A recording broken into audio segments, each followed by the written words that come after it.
Detroit, 1987. The winter wind cut through Michael Donovan's thin jacket as he walked along the edge of the Ambassador Bridge. At 32 years old, he felt like he had already lived several lifetimes, each one more disappointing than the last.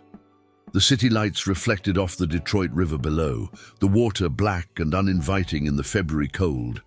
Michael's hands were jammed in his pockets, one of them clutching the crumpled eviction notice he'd received that morning. Third, one this year, and it was only February.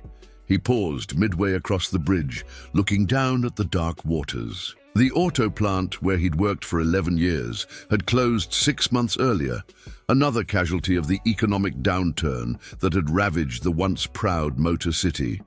His wife had left him, taking their 7-year-old daughter to her parents. And home in Ohio, "Call when you get your life together," she had said. But how could he get his life together when everything he touched seemed to crumble? Before I continue, I need to ask you something. This channel only exists because of you. You're important to me, and I know you value stories told with soul.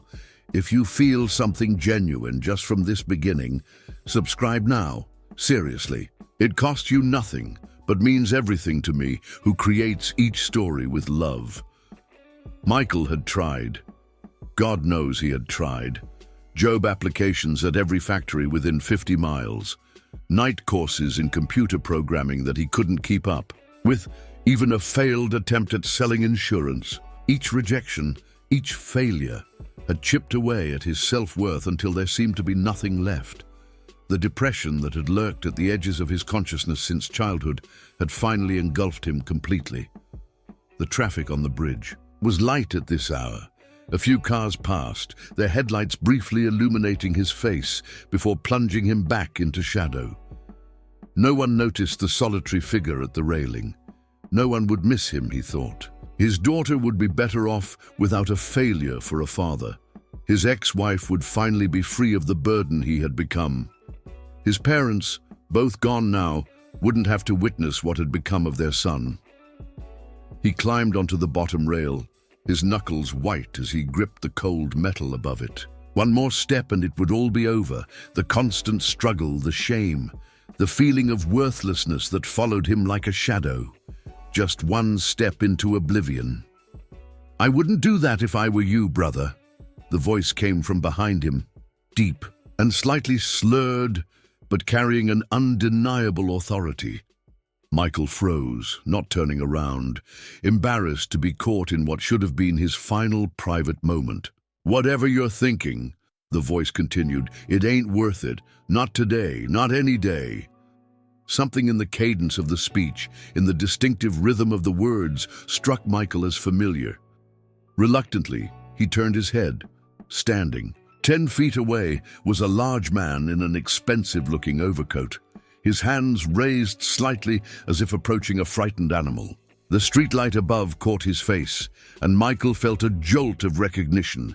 Though heavier than in his prime, face fuller, movement slower, there was no mistaking one of the most famous faces in the world, Muhammad Ali, the greatest, the 3-time heavyweight champion of the world, the man whose poster had hung on Michael's bedroom wall as a teenager, the man who had defined courage and conviction for a generation. "Muhammad Ali?" Michael said in disbelief, his grip on the railing loosening. Slightly, Ali nodded, taking a careful step forward. "The one and only, though not as pretty as I used to be." He smiled, but his eyes remained serious, fixed on Michael. "Why don't you come down from there so we can talk? Man to man."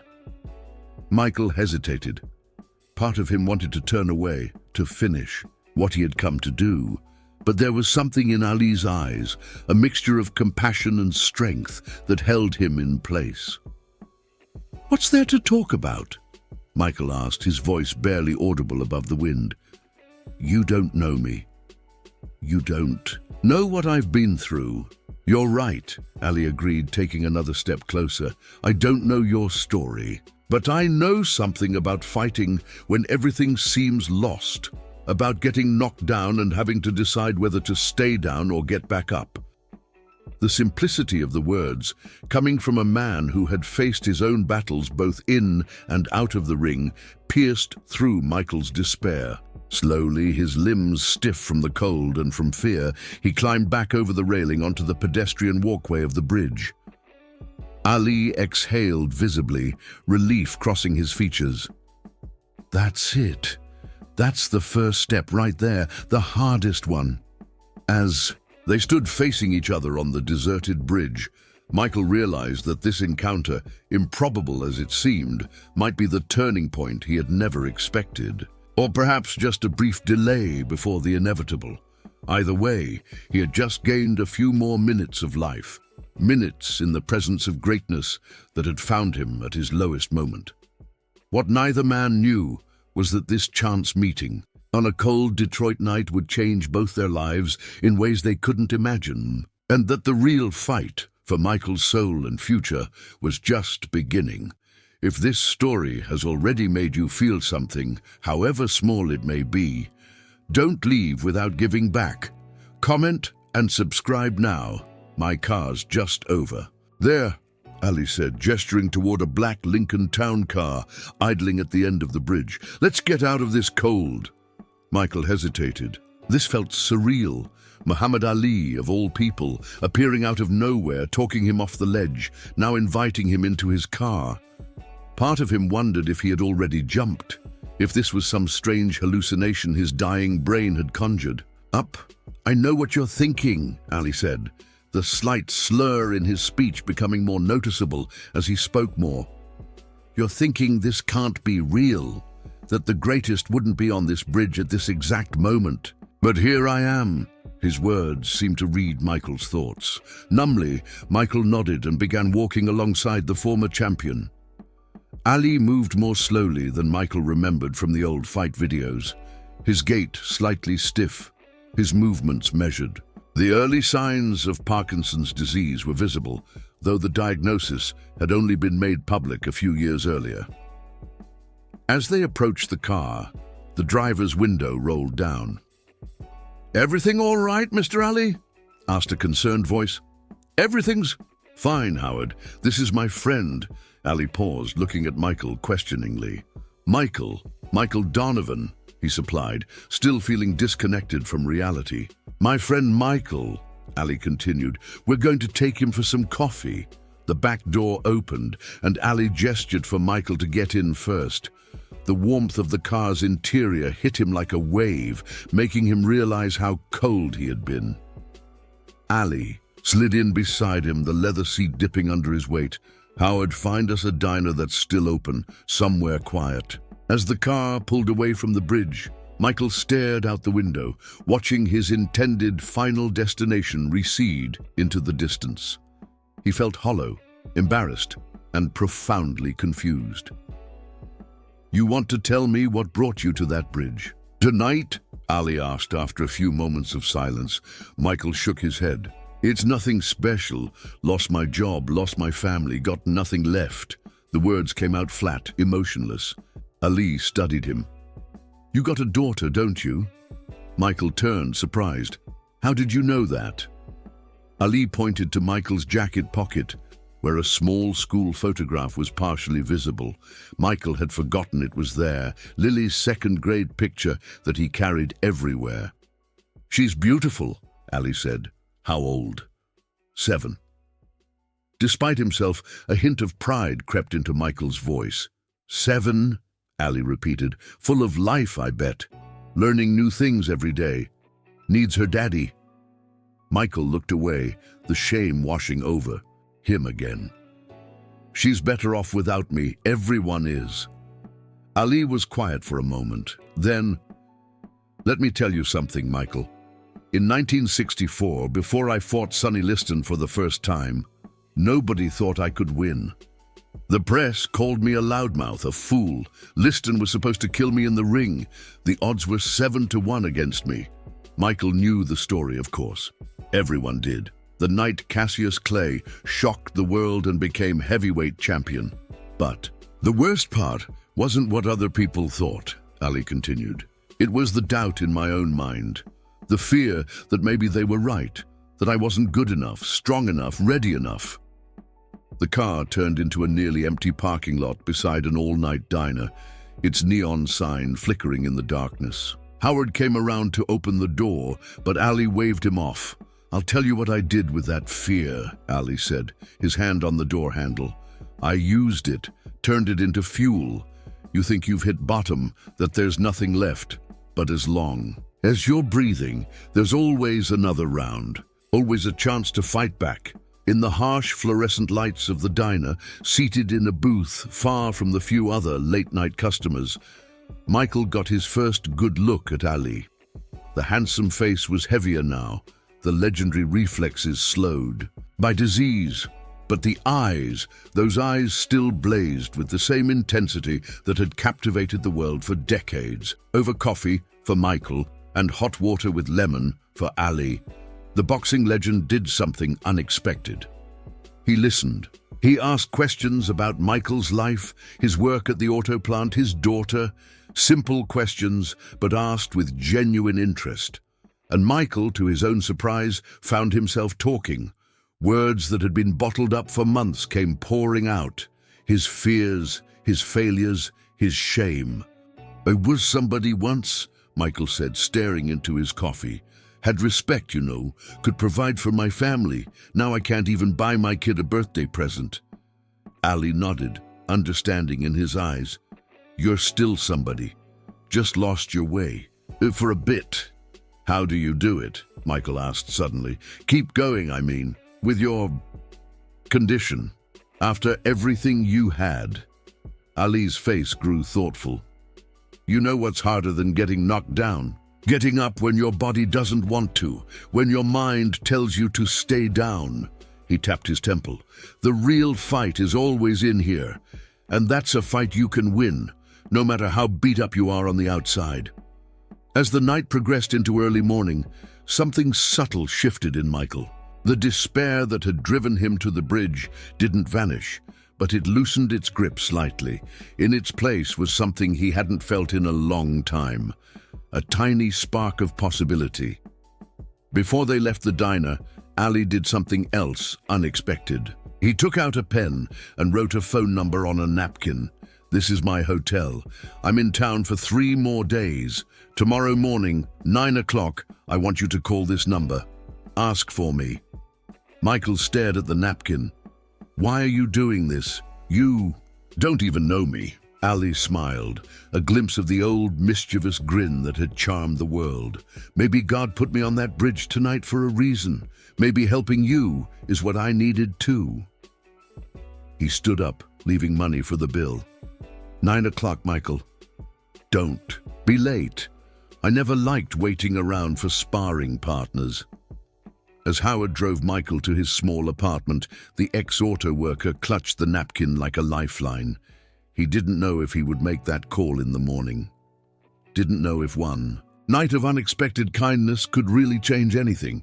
But for the first time in months, he was curious about what the next day might bring. And sometimes, curiosity is enough to keep a person alive for one more day. Michael stared at the phone on his kitchen table, the napkin with Ali's hotel number. Beside it, it was 8:57 a.m. He had barely slept, the events of the previous night replaying in his mind. Part of him still wondered if it had been real, if the great Muhammad Ali had actually talked him off that bridge, sat with him in a diner, listened to his troubles. His hand hovered over the receiver. What was the point? What could Ali possibly do to fix the mess his life had become? A pep talk from a boxing legend, however sincere, wouldn't pay his overdue rent or bring his family back. The digital clock on his microwave flipped to 9 With a deep breath, Michael picked up the phone and dialed. "Westin Hotel, how may I direct your call?" A polite voice answered. "Muhammad Ali's room, please," Michael said, feeling ridiculous even as he said the words. To his surprise, the call was transferred immediately. After 2 rings, a familiar voice answered. "Michael, that you?" "Yes," he confirmed, surprised that Ali had been expecting his call. "Good man, right on time." The approval in Ali's voice stirred something in Michael, a forgotten sense of doing something right. "I'm having breakfast in the hotel restaurant. Can you be here in 30 minutes? Michael looked down at his wrinkled clothes, the same ones he'd worn to the bridge. I don't have a car anymore." "No problem. I'll send Howard to pick you up. What's your address?" 25 minutes later, Michael was seated across from Muhammad Ali in the corner of an elegant hotel restaurant. He felt painfully out of place in his worn jeans and faded flannel shirt, but Ali, dressed in a tailored suit, seemed not to notice or care. "You eat yet?" Ali asked, pushing a menu toward him. Michael shook his head, embarrassed to admit that his refrigerator at home was nearly empty. "Order whatever you want," Ali insisted. "Man needs fuel to fight." Over breakfast, Ali surprised Michael again by laying out a plan.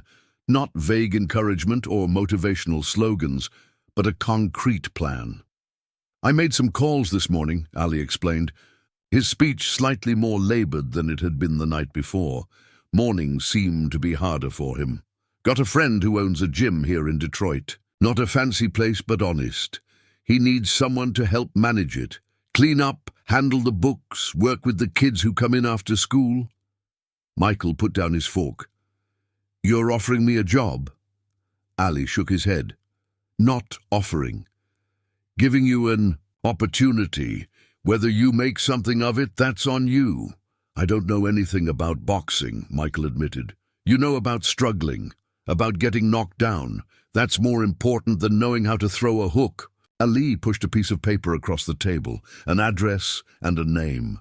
"Joe Wilson. He's expecting you at 2 o'clock today. Don't be late." Michael stared at the paper. "I can't just what? Can't just try? Can't just live?" Ali's eyes hardened slightly. "Last night you were ready to throw everything away. What have you got to lose by giving this a shot?" Put that way, Michael couldn't argue. Still, doubt clouded his thoughts. Why would this Joe Wilson hire someone like me? An unemployed factory worker with no experience? Ali smiled. "Because I told him you're worth taking a chance on, and when Muhammad Ali tells you something, you listen." The smile faded, replaced by seriousness. "But I'm not going to lie to him. If I tell him you'll be there, you better be there. Otherwise, we both look bad." After breakfast, Ali insisted on giving Michael something else. An advance on his first paycheck, he called it. Enough for a decent set of clothes for the interview and to cover his overdue rent. Michael initially refused, his pride flaring up, but Ali wore him down. "A man needs his dignity," Ali told him. "Hard to stand tall when you're worried about being thrown out on the street. Consider it an investment, not charity." As they parted, in the hotel lobby, Ali placed both hands on Michael's shoulders. The gesture was tender, almost paternal, despite the fact that Ali was only about 10 years older. "Remember what I told you about fear?" he asked. Michael nodded. "Use it as fuel." "That's right. When you walk into that gym today, you'll be scared. Good. Use it. Show them what you're made of." He squeezed Michael's shoulders once before letting go. "And Michael, call your daughter tonight, just to hear her voice. She needs to know her daddy's still fighting." Wilson's gym was not in a good neighborhood. The brick building, sandwiched between a liquor store and an abandoned warehouse, had seen better days, but inside it was clean, well-equipped, and buzzing with activity. Half a dozen serious-looking boxers worked various bags, while a trainer shouted instructions in the ring where 2 young men sparred. Joe Wilson turned out to be a barrel-chested man in his 60s, with close-cropped grey hair and hands that looked like they could bend steel. His handshake was firm but not showy. "So you're Ali's project," he said, eyeing Michael critically.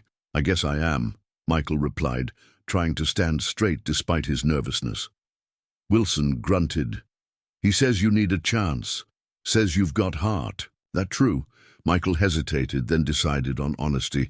"I don't know about heart, but I know what it's like to hit bottom. And I know I don't want to stay there. Wilson's expression softened slightly. Well, that's a start. He gestured around the gym. This place isn't much, but it's mine. Built it from nothing. Gives these kids somewhere to go besides the streets. Question is, what can you do for it? For the next hour, Michael and Wilson talked about Michael's experience keeping inventory at the auto plant, about his basic bookkeeping knowledge, about his willingness to learn, to do whatever was needed. Cleaning toilets, mopping floors, handling the front desk.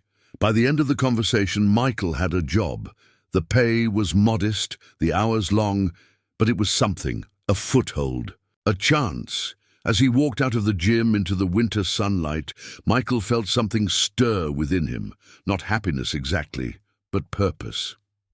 He had somewhere to be tomorrow, someone counting on him to show up. That night, for the first time in months, he called Ohio. When he heard his daughter's voice on the phone, "Daddy, is that really you?" The tears he had been holding back for so long finally came. Not tears of despair this time, but of possibility. If you've made it this far and felt every word, don't leave without subscribing. I tell these stories with my heart in my hand to reach people like you, who feel, who get emotional, who live. If this truly touched you, give back. Comment, subscribe. Come be part of this family with me until the next video. Detroit, 1990.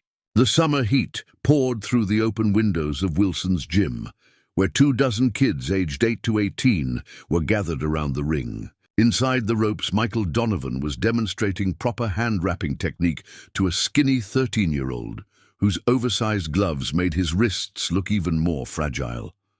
"Too tight and you cut off circulation," Michael explained, unwrapping and rewrapping the boy's hands. "Too loose and you risk injury. Like most things in life, it's about finding the right balance." 3 years had passed since that night on the Ambassador Bridge. 3 years since a chance encounter with Muhammad Ali had given Michael a reason to live one more day, and then another and another after that. What had started as a job cleaning the gym and keeping the books had evolved into something more. Michael had discovered an unexpected talent for connecting with the young boxers who came through Wilson's doors, particularly the troubled ones, the angry ones, the ones who reminded him of himself. He wasn't a trainer, didn't have the technical knowledge for that, but he had become something perhaps more valuable, a mentor. Someone who recognized the desperation in their eyes and knew how to address it because he had lived it himself. "Mr. D," called one of the older boys from across the gym. "Phone call for you." Michael excused himself and headed to the small office that had once been exclusively Joe Wilson's domain, but was now shared between them. The gym had prospered over the past few years, partly due to Michael's business sense and his talent for writing grant proposals that brought in funding for youth programs. "Michael Donovan," he answered, picking up the receiver. "Michael, it's Cheryl." His ex-wife's voice still made his heart skip, even after all this time. "Is everything okay? Is Lily all right?" Their daughter, now 10, spent every other weekend with him in Detroit, an arrangement that had begun 6 months after he started at the gym. "She's fine, better than fine, actually.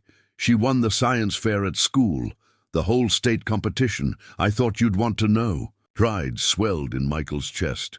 "That's amazing. Tell her I'll call her tonight to celebrate." "Actually," Cheryl hesitated, "that's part of why I'm calling. I've been thinking about her school situation for next year. The middle school here isn't great, and with your place doing so well now," Michael held his breath. Was she suggesting what he thought she was? "I was wondering if maybe it would be better for Lily to live with you during the school year. The magnet school near you has that science program she's interested in, and you've been so stable these past couple years." By the time the call ended, Michael had to sit down to steady himself. Lily coming to live with him, his daughter under his roof, not just for visits, but as her home. It was more than he had dared hope for when he stood on that Bridge 3. Years earlier, ready to end it all, later that day after the gym had closed, Michael sat with Joe Wilson, sharing a non-alcoholic beer. Michael had given up drinking completely after starting at the gym, another positive change in a long series of them. "So the kid's coming to live with you," Wilson said, a rare smile crossing his weathered face. "That's big." Michael nodded still, processing it himself. "Never thought I'd get here, Joe. 3 years ago, I was ready to jump off a bridge. Now I've got a job I love, my daughter coming to live with me, even started taking those community college classes." Wilson grunted in approval. "You put in the work, every day, no shortcuts." "Had good people in my corner," Michael said, raising his bottle in a small toast to the older man. They sat in companionable silence for a moment, the hum of the ancient ceiling fans the only sound in the empty gym. "You ever hear from him?" Wilson asked finally. They both knew who he meant. Michael nodded. "Christmas card every year. Called once when he was in town for an event last summer."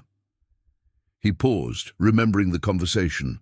Ali's speech more affected by Parkinson's, but his mind still sharp, still interested in Michael's progress. "He remembers everything I tell him, about the gym, about Lily. Has this way of making you feel like you're the only person that matters when he's talking to you." "That's why he's the greatest," Wilson said simply. "Not just what he did in the ring, who he is outside it." 2 months later, on a crisp October day, Michael stood outside the entrance to Detroit Metropolitan Airport, his palms sweating despite the cool temperature. Beside him, Lily bounced on her toes in excitement, her dark hair pulled back in a ponytail, wearing her best dress. "Do you think he'll remember me from when he visited your gym, Dad?" she asked for at least the 10th time. "I'm sure he will." "Sweetheart," Michael assured her, though he wasn't entirely certain. Ali's condition had worsened over the years, his public appearances becoming rarer. But when Michael had received the call that the champ would be passing through Detroit and wanted to see him, he had immediately accepted, asking if it would be all right to bring his daughter. The Blacktown car that pulled up was familiar, though not the same one from that night 3 years ago. The back door opened, and Howard, still Ali's driver after all this time, emerged to help his employer out of the vehicle. Muhammad Ali moved slowly now, his once graceful body stiff with Parkinson's. But the moment he saw Michael, his face lit up with a smile that transcended his physical limitations. "Michael Donovan," he said, his voice softer and more slurred than before, but still carrying that unmistakable musicality. "Still standing strong, I see." Michael stepped forward and without hesitation embraced the man who had saved his life. Ali returned the hug with surprising strength. "And who is this beautiful young lady?" Ali asked, turning his attention to Lily, who suddenly seemed shy. "This is my daughter Lily," Michael said proudly. "She's living with me now, top of her class in science." Ali's eyes twinkled as he extended his trembling hand to the girl. "I remember you from the gym," he said, surprising both Donovans. "You were drawing pictures of planets while your daddy worked." Lily's face broke into a delighted smile as she shook his hand solemnly. "I'm going to be an astronaut," she declared. "I believe you will," Ali replied with complete seriousness. "The stars aren't out of reach for someone with your spirit." They had lunch in a private room at the airport restaurant, away from curious onlookers. Ali ate slowly, sometimes needing assistance, but his mind remained sharp. He listened intently as Michael updated him on the gym, on the youth programs they had developed, on his community college courses in business management. "You did all that yourself," Ali said when Michael tried to thank him again for his intervention that night. "I just pointed you toward the path. You're the one who walked it." When it was time for Ali to continue to his next destination, he asked for a moment alone with Michael. Lily waited with Howard by the car, admiring the autographed boxing gloves. Ali had brought her as a gift. "I've seen a lot of comebacks in my time," Ali told Michael, his voice dropping so that Michael had to lean in to hear him. "Fighters who everyone counted out, who found a way to win when nobody believed they could. But yours, he placed a hand on Michael's shoulder, yours is the greatest comeback I've ever seen.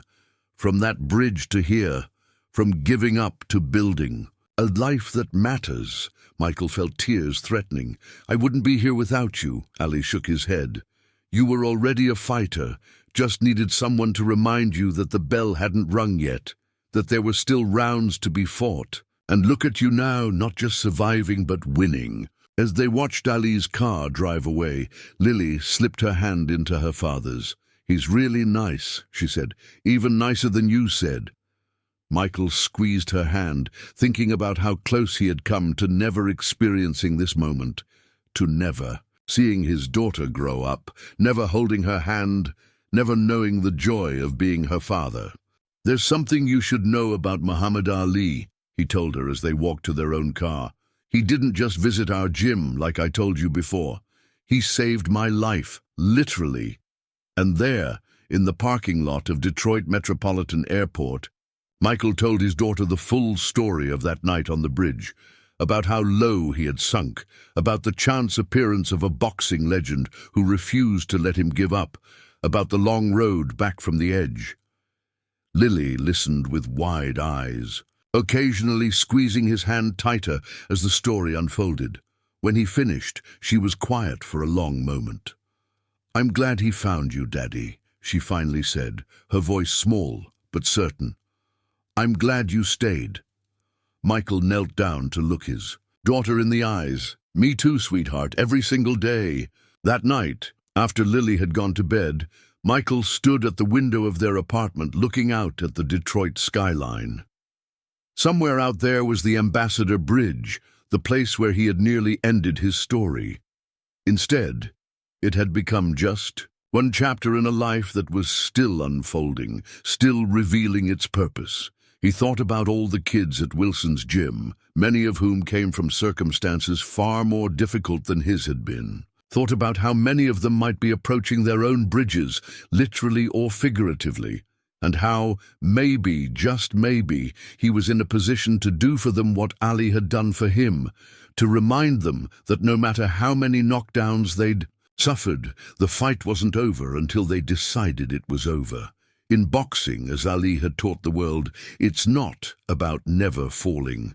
It's about getting up every time you fall, one more time, and then again after that, until finally, improbably, you're standing tall when the final bell rings.